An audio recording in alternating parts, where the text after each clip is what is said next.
عصر کے بعد قرآن کی تلاوت کا حکم۔ کیا عصر کی نماز کے بعد قرآن مجید کی تلاوت کر سکتے ہیں؟ نعمان صاحب ممبئی سے۔ جی بالکل کر سکتے ہیں، بلکہ بہترین وقت عصر کے بعد قرآن کی تلاوت کا، ذکر اذکار کا وقت عصر کے بعد۔ قرآن میں اللہ نے ارشاد فرمایا کہ ہمارے جو نیک لوگ ہیں صبح و شام اللہ کا ذکر کرتے ہیں، تو شام سے مراد تو عصر کے بعد کا وقت ہی ہے۔ بڑے بڑے اکابر بزرگوں کا یہ معمول رہا ہے کہ فجر کے بعد اور عصر کے بعد وہ معمولات اپنے پورے کیا کرتے تھے۔ عصر کی نماز کب تک پڑھ سکتے ہیں؟ عصر کی نماز کب تک پڑھ سکتے ہیں؟ کیا مغرب کی اذان تک عصر کی نماز پڑھی جا سکتی ہے؟ سید عمران بنگلور سے۔ دیکھیں، عصر کی نماز اس وقت تک قضا نہیں ہوتی جب تک مغرب کا وقت شروع نہیں ہو جاتا۔ سورج جب مکمل غروب ہوگا تو عصر کی نماز ہو گئی قضا۔ اس سے پہلے پہلے جب آپ عصر پڑھیں گے تو وہ قضا نہیں ہوگی، ادا ہوگی۔ لیکن اتنی تاخیر عصر میں حرام ہے، ناجائز ہے۔ جب سورج ایک نیزے پر، سوا نیزے پر ہونا، ایک نیزہ تقریباً کہ جس سورج کی چمک ختم ہو جاتی ہے اس وقت سورج کی طرف آپ آرام سے دیکھ سکتے ہیں۔ جب اتنا سورج قریب ہو جائے ڈوبنے کے تو پھر مکروہ وقت شروع ہو جاتا ہے۔ اتنی دیر عصر میں جائز نہیں ہے، اس سے پہلے پہلے عصر پڑھنا لازم ہے۔ لیکن اگر کسی نے اتنی دیر کر دی، گناہ تو ہو گیا، مگر اب مزید دیر نہیں کر سکتا، اسی وقت لازم ہے کہ عصر کی نماز پڑھے۔ یہاں تک کہ سورج غروب بھی ہو رہا ہے تو بھی عصر پڑھنی پڑے گی اس کو، لیکن اتنی تاخیر کا گناہ ہوگا بہرحال اس کو۔ عصر کے بعد قضا نماز پڑھنا، کیا عصر کے بعد قضا نماز پڑھ سکتے ہیں؟ بلال صاحب انڈیا سے۔ جی پڑھ سکتے ہیں عصر کے بعد قضا نماز، لیکن بہتر ہے گھر میں پڑھیں۔ مسجد میں پڑھیں گے تو لوگ کنفیوژن میں مبتلا ہوں گے، بھائی یہ پتہ نہیں کون سے نوافل پڑھ رہا ہے۔ پاکستان سے کسی نے پوچھا، اگر کوئی شخص عصر کی نماز منفرد کے طور پر ادا کرے اور پھر اس کا دل جماعت کے ساتھ پڑھنے کا کرے تو اس کے لیے کیا حکم ہے؟ دیکھیں، عصر کی نماز کے بعد حدیث میں تو ہے کہ نبی صلی اللہ علیہ وسلم نے فرمایا کہ جب کوئی شخص نماز پڑھ لے اور جب مسجد میں آئے دیکھے کہ جماعت کھڑی ہوئی ہے تو اس کے ساتھ شامل ہو جائے۔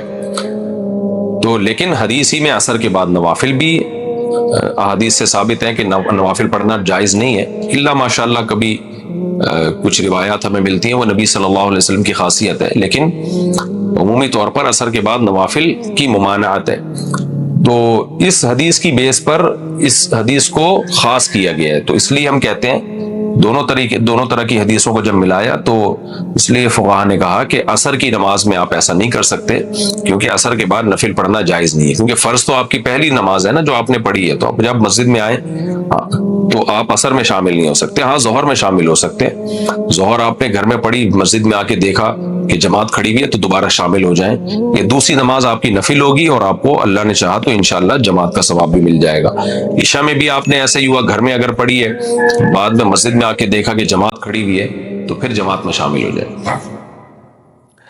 عصر کے بعد سجدہ تلاوت کا حکم۔ عصر کے بعد تلاوت کرتے ہوئے آیت سجدہ آ جائے تو کیا سجدہ تلاوت کر سکتے ہیں؟ ریان محمد عادل لکھنؤ سے۔ زیادہ تر لوگ انڈیا سے سوال پوچھتے ہیں۔ جناب ریان محمد عادل صاحب، عصر کی نماز کے بعد سجدہ تلاوت بہرحال کر سکتے ہیں، چاہے اسی وقت سجدے کی آیت پڑھی ہو یا پہلے پڑھی بھی ہو، کیونکہ عصر کی نماز کے بعد نوافل جائز نہیں ہے، سجدہ تلاوت جائز ہے۔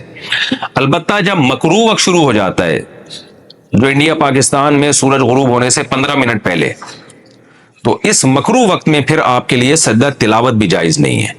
ہاں اگر اسی وقت سجدے والی آیت پڑھی ہے تو فوراً کر سکتے ہیں، لیکن پہلے پڑھی ہوئی ہے تو اس وقت مکروہ وقت میں آپ سجدہ تلاوت بھی نہیں کر سکتے۔ عصر کے بعد اسٹڈی کرنا، پڑھائی کا اعلیٰ وقت کیا ہے؟ کیا عصر کے بعد دنیاوی اسٹڈی کر سکتے ہیں؟ شریعت کے اعتبار سے کس وقت پڑھائی کرنا صحیح ہے اور کس وقت نہیں؟ ایثار صاحب انڈیا سے۔ دیکھیں، عصر کے بعد بھی آپ اسٹڈی کر سکتے ہیں، دنیاوی بھی دینی بھی۔ تو ہونا یہ چاہیے کہ آپ فجر اور عصر کے بعد ذکر کا معمول بنائیں، کیونکہ یہ سنت ہے، آپ صلی اللہ علیہ وسلم کی بہت زیادہ ترغیب ہے۔ آپ صلی اللہ علیہ وسلم نے فرمایا، جس نے چوتھا کلمہ لا الہ الا اللہ وحدہ لا شریک لہ لہ الملک ولہ الحمد وہو علی کل شیء قدیر 100 دفعہ صبح 100 دفعہ شام، چوتھے کا لفظ حدیث میں نہیں ہے، کلمہ ہے حدیث میں، کہ یہ 100 دفعہ صبح 100 دفعہ شام پڑھا اس نے، تو آپ صلی اللہ علیہ وسلم نے فرمایا کہ اس سے زیادہ کوئی نیکیاں کر ہی نہیں سکتا سوائے وہ شخص جو اس سے بھی زیادہ دفعہ پڑھے، اور بنی اسماعیل کے غلام آزاد کرنے کا ثواب ملتا ہے۔ اسی طرح تیسرا کلمہ ہے سبحان اللہ والحمد للہ ولا الہ الا اللہ واللہ اکبر۔ آپ صلی اللہ علیہ وسلم نے فرمایا یہ کلمات ایسے پیارے کلمات ہیں کہ سورج ان سے زیادہ اچھے کلمات پر طلوع ہی نہیں ہوتا، وہ کما قال صلی اللہ علیہ وسلم. تو صبح اور شام نا، فجر کے بعد اور عصر کے بعد ذکر کا یا درود شریف کا معمول بنانا چاہیے، استغفار کا. لیکن اسٹڈی کرنا بھی جائز ہے، تھوڑی دیر ذکر میں لگتے ہیں، تسبیح میں لگتا ہے، اس کے بعد آپ اپنی پڑھائی کریں. رہا یہ مسئلہ کہ شریعت کے اعتبار سے کس وقت پڑھائی کرنا بہتر ہے، کس وقت نہیں ہے، دیکھیں اس میں شریعت خاموش ہے، کیونکہ میڈیکل سائنس کا مسئلہ ہے، یہ شریعت کا مسئلہ نہیں. تو میڈیکل سائنس اور جو ماہر حکیم ہے وہ کہتے ہیں صبح کے وقت انسان کا دماغ بہت فریش ہوتا ہے، تو اس وقت جو چیز یاد کی جائے دماغ میں اچھی طرح سے بیٹھ جاتی ہے، دماغ فریش ہوتا ہے. سب سے بہتر جو ہے نا پڑھنے والوں کے لیے جو ایک فارمولہ ہے جو میں بتا رہا ہوں آپ کو، اگر آپ نے اس پر عمل کر لیا تو آپ کے تھوڑے وقت میں بہت برکت ہو جائے گی. وہ یہ ہے کہ آپ رات کو عشاء کے فوراً بعد سو جائیں، تقریباً 9 بجے آپ سو جائیں. ہے مشکل، میرے لیے بھی بہت مشکل ہے، لیکن عمل کریں. 9 بجے جب آپ سو گئے تو 10 11 12 1 2 5 گھنٹے بہت ہیں. 2 بجے آپ اٹھ جائیں. 2 بجے اٹھنے کے بعد آپ وضو کریں، تہجد کی نماز پڑھیں، دعا مانگیں، اس کے بعد آپ اسٹڈی کے لیے بیٹھ جائیں. مزہ نہ آئے پیسے واپس.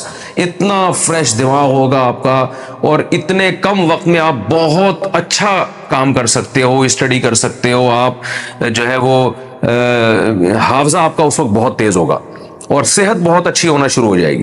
پھر جب فجر سے تھوڑی دیر پہلے آپ بہت تھک جائیں پڑھ کے، تو فجر سے پہلے اذان کے بعد 10-15 منٹ نیند لے لیں، جیسے کہ نبی صلی اللہ علیہ وسلم کی سنت ہے کہ آپ فجر کی اذان اور فجر کی نماز کے دوران تھوڑی دیر آرام کیا کرتے تھے. تو اس سے آپ اور زیادہ فریش ہو جائیں گے، ہٹو بچوں سے بھی اوپر کی چیز ہو جائے گی. تو یہ پڑھنے والوں کے لیے بہت بہترین ہے. اس کے بعد آپ ناشتہ واشتہ کریں، جو بھی ایکسرسائز کرنی ہے، ناشتہ کرنا ہے، یا اپنے معمولات پورے کریں، تلاوت کر لیں، ذکر کر لیں، اور جو ہے جو بھی آپ کے معمولات ہیں. اس کے بعد آپ نے کیا کرنا ہے کہ دوپہر کو کھانے کے بعد آدھا یا 1 گھنٹہ آپ نے پھر سو جانا ہے. اس کے بعد پھر آپ رات تک فریش رہیں گے. تو پڑھنے والے آدمی کو فریش دماغ چاہیے. آج کل جو پبلک کی روٹین چل رہی ہے اس میں دماغ فریش نہیں رہتا، محنت زیادہ کرنی پڑتی ہے، دماغ کو تھکانا پڑتا ہے، اس کا آؤٹ پٹ بہت کم ہوتا ہے، اور اس دماغ کی تھکاوٹ سے صحت برباد ہوتی ہے، دماغ خراب ہو جاتا ہے. آپ پڑھے لکھے لوگوں کو دیکھیں جو میری اس وقت مسائل سن رہے ہیں، ان کے علاوہ کی بات کر رہا ہوں.